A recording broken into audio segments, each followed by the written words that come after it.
We are joined by Dr. Joe Spence, Master at Dulwich College. So obviously NMAPS is a very important experience at the college. How has that been? Oh, it really has, Ella. I can't tell you how important it is. We're a school dedicated to partnership work between the independent and state sector.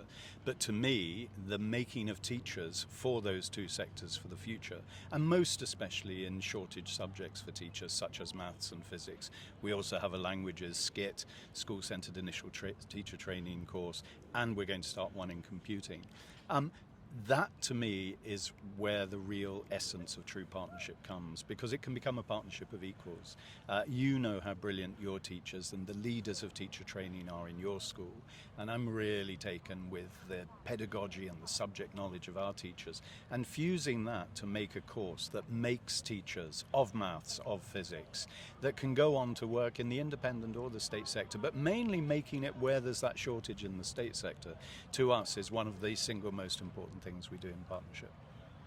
And why is the collaboration between public and private schools such a fundamental part of the NMAPS philosophy? I think, Anna, because there's that sense that I wouldn't want to overdo this, but I think there is that sense that I've just been able to talk to the new graduates of the scheme about, that traditionally I think the state sector was far stronger on teacher training and pedagogy. How do you learn to be a teacher? How do you think about that?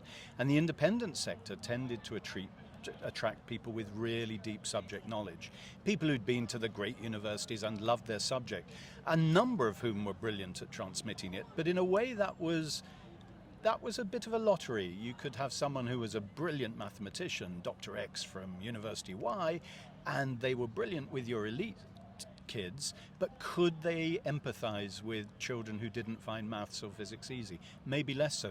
If you train people in those subjects, there was a lovely case, wasn't there, when we were hearing the testimonies of the new graduates, where one person particularly said that what he'd learnt was he'd always found maths easy, but becoming a teacher of maths and thinking about learning to be a maths teacher with our in-depth course based on just that, be a teacher of mathematics, had made him for the first time realize, oh, I see how it can be more difficult. He found elements of learning to be a teacher more difficult than anything he'd ever had before. And I think that's why it's so healthy, and that's why we've brought together, in a way, the best of both sectors. I wouldn't want to overdo it. There are brilliant subject specialists in the state sector, brilliant pedagogues in the independent sector, but to bring the best of the two together has been one of the delights of the NMAT skip.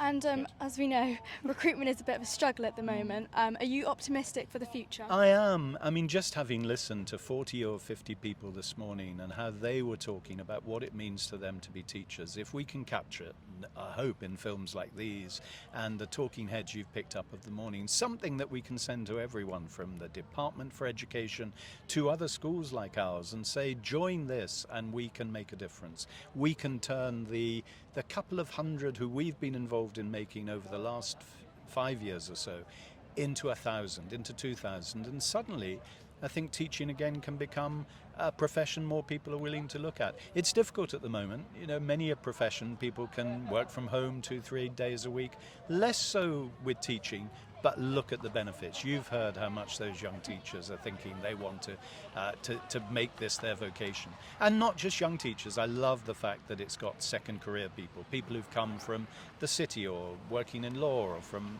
the armed forces or retail, and they've found their vocation. And I think that's why I'm so confident. If we can double and triple those numbers, we can make a substantial difference to teaching in this country. And for me, as a representative of the independent sector, we can show that we can do something for the national system of education rather than be its enemy.